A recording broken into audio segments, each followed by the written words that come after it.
Hello, it's Concord Wind. I tried to record earlier, but my beard kept itching, so I went and washed it, and that seems to have helped. It didn't help immediately, but I gave it some time and it helped, and now I'm just itching all over my body. Um Probably it's gonna be hard to record a video like this, just constantly itching all over. Um, I'm itching like it's bedtime or something because this is how I get right before I'm about to fall asleep. I start itching all over. But I've never had this happen in the morning, like when I wake up. Like it's really strange.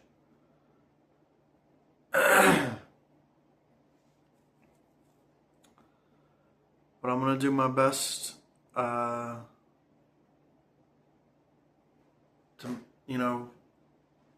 provide or shepherd you guys today. Despite my itchiness, I'm gonna try to fight it. I've had a double shot of caffeine. Today we're gonna be reading in Destinations and Outcomes, which is a 33-day devotional plan that has God's words as the daily readings. I've prepared a passage from this devotional plan that I read earlier. And I'm going to do my best to read it. It's going to be hard because I'm just so itchy.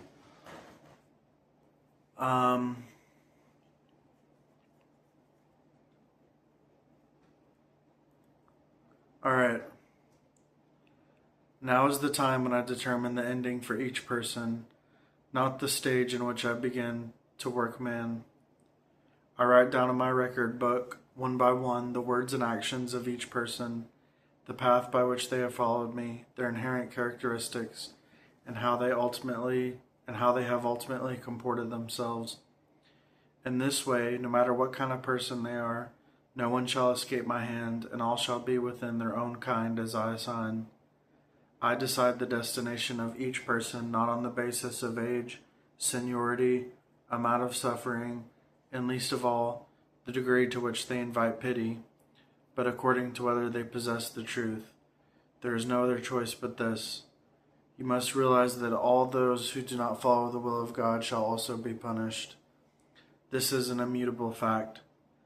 Therefore, all those who are punished are so punished for the righteousness of God and as retribution for their numerous evil acts.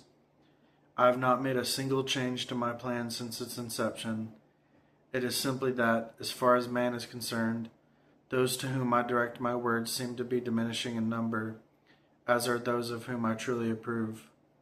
However, I maintain that my plan has never changed. Rather, it is the faith and love of man that are ever changing, ever waning, to the extent that it is possible for each person to go from fawning over me to being cold toward me and even casting me out. My attitude toward you will be neither hot nor cold until I feel disgust and abhorrence and finally mete out punishment. However, on the day of your punishment, I will still see you, but you shall no longer be able to see me. As life among you already has become tedious and dull to me, so, needless to say, I've chosen different surroundings in which to live, the better to avoid the hurt of your malicious words and steer clear of your unbearably sordid behavior, that you may no longer fool me or treat me in a perfunctory manner. Before I leave you, I must exhort you to refrain from doing that which is not in accordance with the truth. Rather, you should do that which is pleasing to all. that which brings benefit to all, and that which benefits your own destination. Otherwise, the one who suffers in the midst of disaster will be none other than yourself. Amen.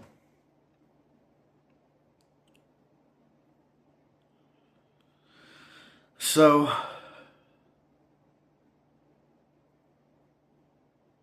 these are the words of God's heart. All of the words that God speaks are from his heart. And he gives these warnings to us because he doesn't want anybody to be punished. But I think it's interesting. He says, as far as man is concerned, those to whom I direct my words seem to be diminishing in number. I mean, these are the words of God. And, I mean, the words of the Creator. You know, these are the most profound words in the entire universe. And look at how many people tune into my videos to listen to God's words. Like, and then when I post a video, like, when I made the burrito, that video got like more views than the videos where I read God's words, and that's really sad.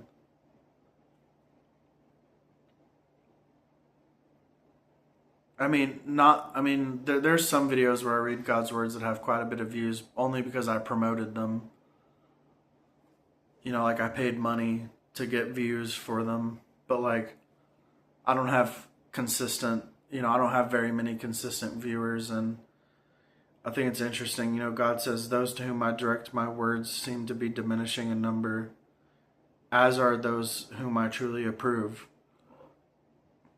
That's a very interesting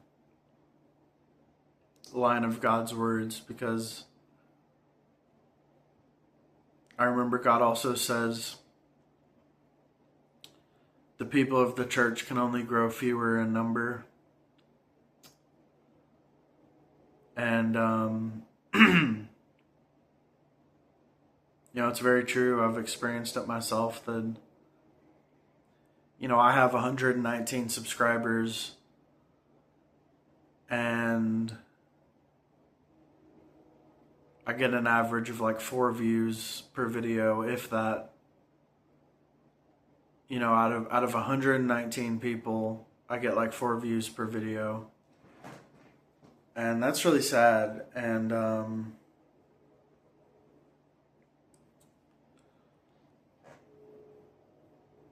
you know, it's a reflection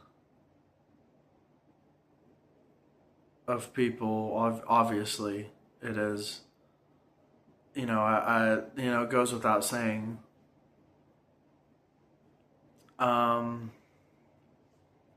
People don't take God seriously, I guess, you know, like people think they can just live their lives, and, you know, maybe when things start going wrong in their life, they watch my videos, and then as things get better, they stop watching. And, you know, people want to learn about God when they feel like they need Him, but when things are going well and they don't feel like they need Him, they turn away from Him, you know. And that seems to be the case anyways. I'm not like in the minds of every person, so I don't know for sure, but that seems to be the case. And yeah, so it's really sad. But God determines the ending of every person. And He does so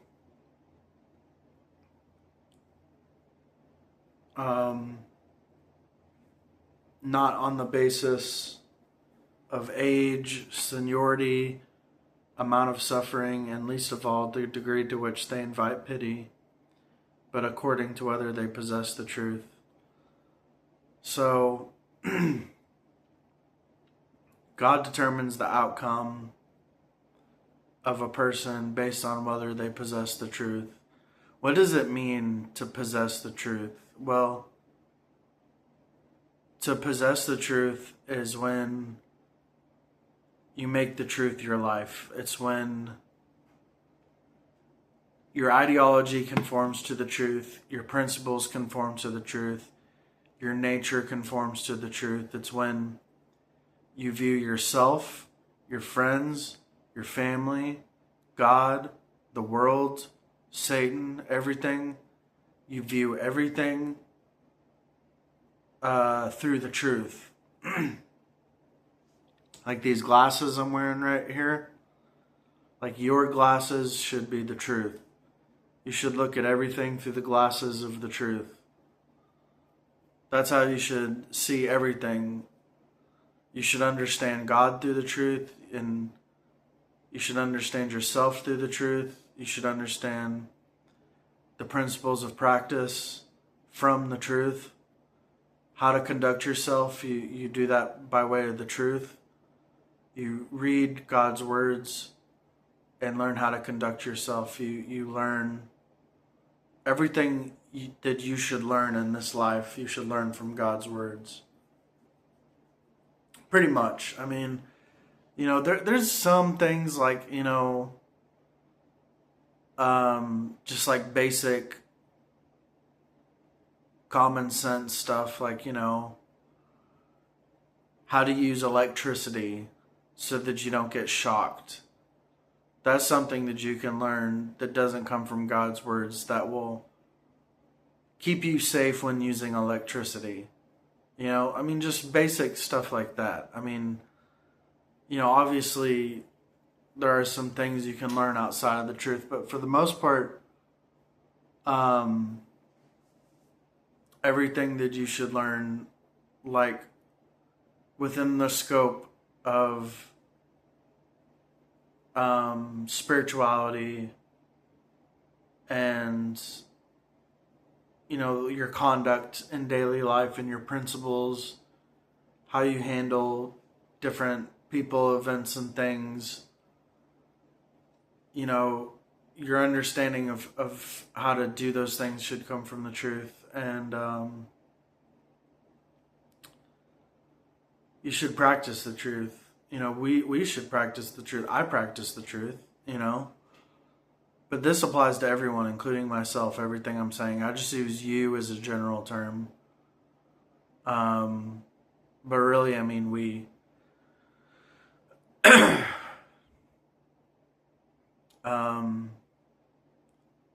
all of us should desire for God's will to be done and conform to God's will.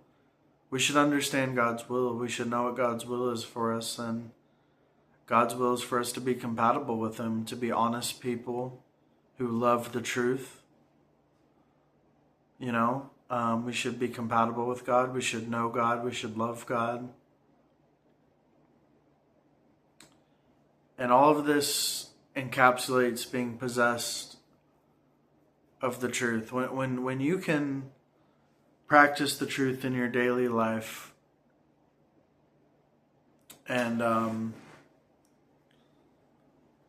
live out the truth, and when what you express comes from your understanding of the truth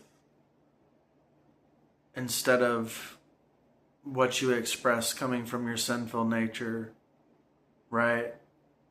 If what you express comes from corruption, then you're not possessed of the truth. You're not a changed person, right?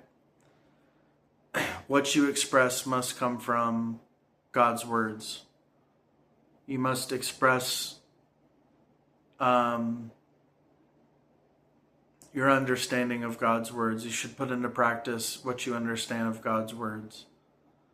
And then your expression will be in line with the truth. And that is being possessed of the truth.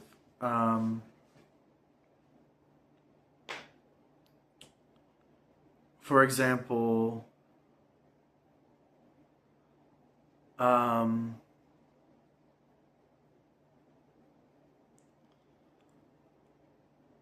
if I typically, like 99% of the time, if I'm talking to someone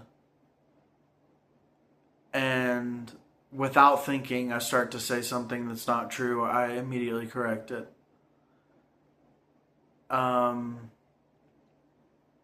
the other 1% of the time, if something slips past me and I don't have the chance to correct something I said that's wrong, then I'll confess to the person, like that night or the next day or whatever, that what I said was incorrect. And that's happened twice in the past 23, 24, 25, 26, the past 4 years. In the past 4 years, that's happened twice. So, and that was like, I said some things that were incorrect twice because it was convenient. And I suppose it was that old nature flaring up again, that deceitful nature flaring up again. But it was a very, like that nature of mine, that deceitful nature was very suppressed. And I wasn't able to get away with it because I held myself accountable and confessed. And I had no ill intentions, and I had no intention to bear witness to myself, like I used to. Like, my intentions were relatively correct, even in saying something false, which shows how much my nature has changed, that even when I've said some things that were incorrect, the intention was to just say what was convenient, what made the most sense, what was the most clear, comprehensive. For example, I was talking to my friend Devin about how I watched Asmongold react to a video. I think it was Asmongold. He reacted to a video. It was a clip from a documentary where these parents, they basically brainwashed their like 8-year-old son to believe he was trans. And I told Devin there was a scene where the little boy says, "I don't want to be a girl anymore." And the mother said, "Oh, he's a tomboy." Or she's a tomboy. Because she, like the mother used the word she because she believes her son is trans. And, and the actual quote from that clip was the little boy said, I don't want to stand up in front of these people. And then the mother said, "Oh, she's a tomboy." Right? So that was what was actually said. But I said, I don't want to be a girl anymore. I used that as the quote because it makes more sense with what the mother said, like calling the son a tomboy, like saying, "Oh yeah, like my son is still trans, just kind of a tomboy." Like, it makes more sense for him to say that he doesn't want to be a girl anymore. And so my intention was to make the most sense out of the situation as possible. So my intentions were right, but I shouldn't have said something incorrect. So the very next day or that night, I sent him a text and confessed, "Hey, that was incorrect information I gave you. And I knew it was incorrect, but I just thought it made more sense to say what I said. I just did, I just said what was convenient and easiest, most comprehensive words, so you could understand the context and everything. And I was just trying to help him understand. And, and then the time that I lied before that was, I lied about there being data, um, like secular data on a penguin being carbon dated to be 1 million years old, like a living penguin, because I wanted to strengthen his faith. The reason why I said that is I wanted to strengthen his faith, and I wanted to contribute to him. I wanted to contribute to his lack of faith in evolution. I didn't want him to have any faith in evolution. I wanted him to completely forget about evolution and just believe that God created everything. So that's why I said that. So once again, the intentions were to strengthen someone's faith in God and help them to see the fallacy of evolution. That was the intention there. So the intentions were right. Remember, we've talked about on this channel in a previous video, always have the right intentions. That's the title of one of my videos. If you haven't seen that and you're watching this, like after you click off of this, go watch Always Have the Right Intentions, because that's a part of expression. When you're possessed of the truth, you have the right intentions. So even when your old nature flares up, it doesn't flare up to defend your status or to, bear witness to yourself, to exalt yourself. It's not for any of those things, which is what it, like, if you're like everybody else, then that's what your old nature used to flare up for. That's what it used to be for. But if you've experienced changes in your disposition through reading and practicing God's words, then it shouldn't do that anymore. And don't get negative if it still does. Just keep working hard to be in possession of the truth. Your expression will be corrected as you become possessed of the truth. Like, once you're in possession of the truth, your expression doesn't become the truth, but your expression becomes more in line with the truth, and you do less and less bad things. Like, I've lied twice in 4 years, like, officially.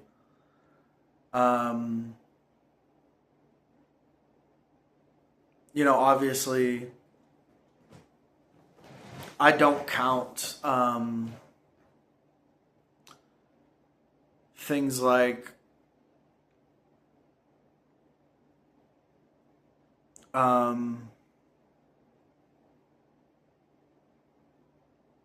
lying to, like, in the past, I've like lied to someone in the heat of passion, but like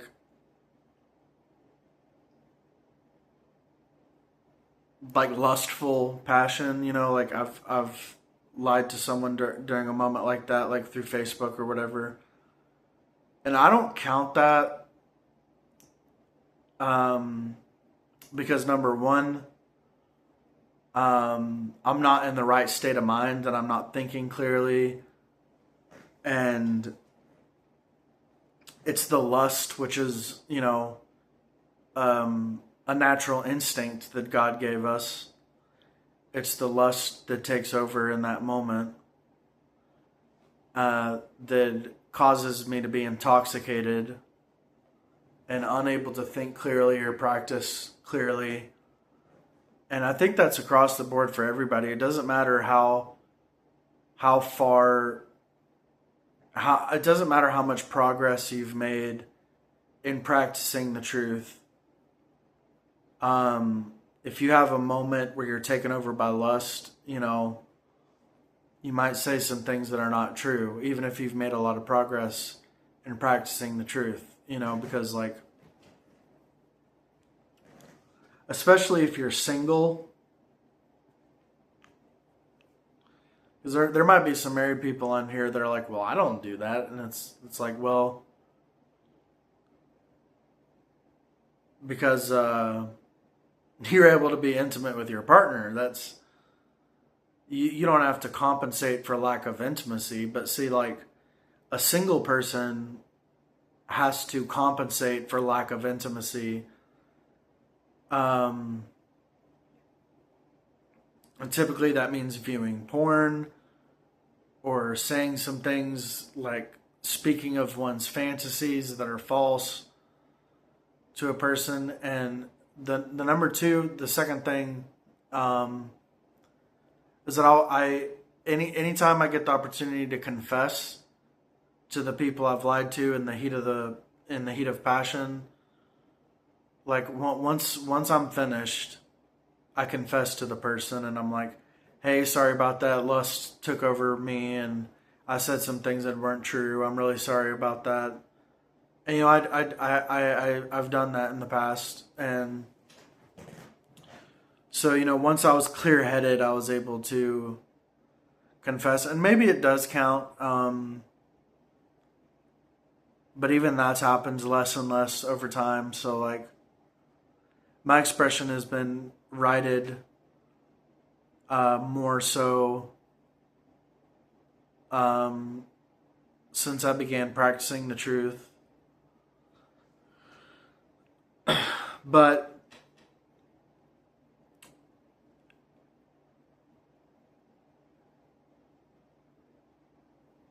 it would be one thing if I was drinking alcohol and becoming intoxicated and then telling lies. That would be one thing because I have control over whether I drink or not. But I have no control over when I start to feel lust. I have no control. Nobody does. Nobody has control over when they feel lust. Because it's a natural instinct. It's just the same as getting hungry. And if you try to fight hunger, you'll just get more hungry and more hungry. And eventually you'll have to eat. And it's the same with lust. You can fight lust for as long as you want, but eventually, you'll have to satisfy that lust. And that's the case with everybody, I think. Or maybe I'm just projecting. But I know it's the case with me. So, that's a little bit different. So I only count the 2 lies I told to Devin over the past 4 years. I only count those as lies that I've told. I don't count, talking about my fantasies to somebody in the heat of passion. I don't count that as a lie. But maybe you do. And if that's the case, just know that that's been happening less and less. I mean, it hasn't happened in a long time.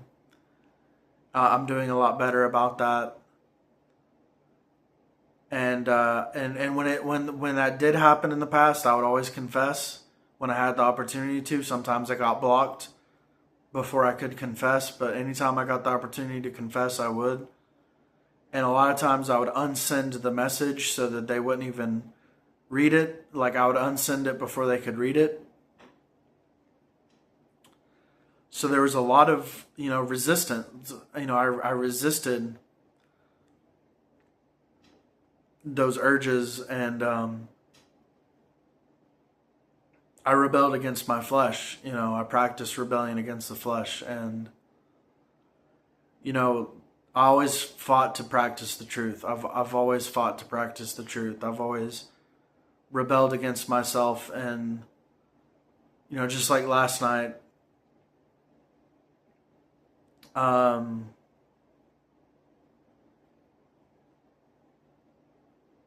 I had a thought about God that was kind of mean, and I was like, "What? Like, I don't want to hurt God. Like, I love God with all my heart." And I immediately felt better. I was like, I guess Satan sent me that thought. Like, so I was rebelling against Satan. Rebel against Satan, rebel against the flesh, rebel against. And it could have just been a thought that popped in my head. It doesn't necessarily mean it came from Satan, but still, I always come to God's defense. I always arrive at a place where, like I arrive in I take up a position of practicing the truth, like,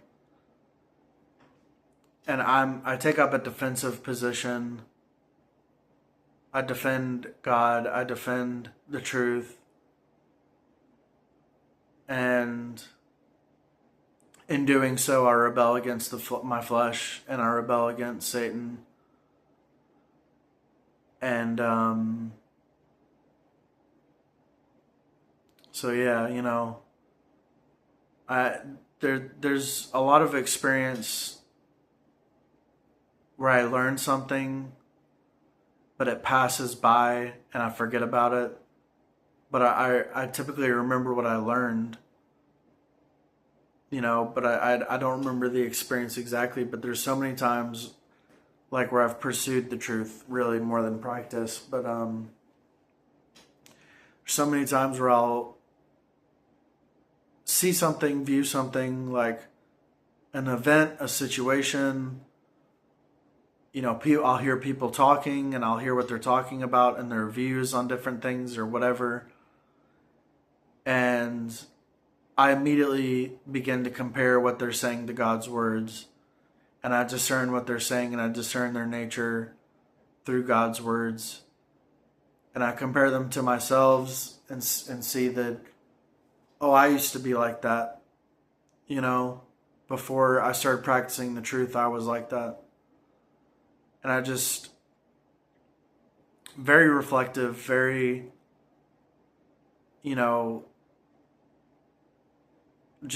I just view the world and everything through God's words. And I'm not trying to exalt myself or bear witness to myself. I'm really not. I just want to tell you guys what I do, because I practice the truth, and I want to tell you how I do it, so that you can do it too. Anybody can practice the truth. I'm not special. Like, just because I practice the truth doesn't mean I'm special. Anybody can practice the truth. But you have to dedicate yourself to God's words. You have to really be committed to them. You have to read them as much as you possibly can. It's very important. And,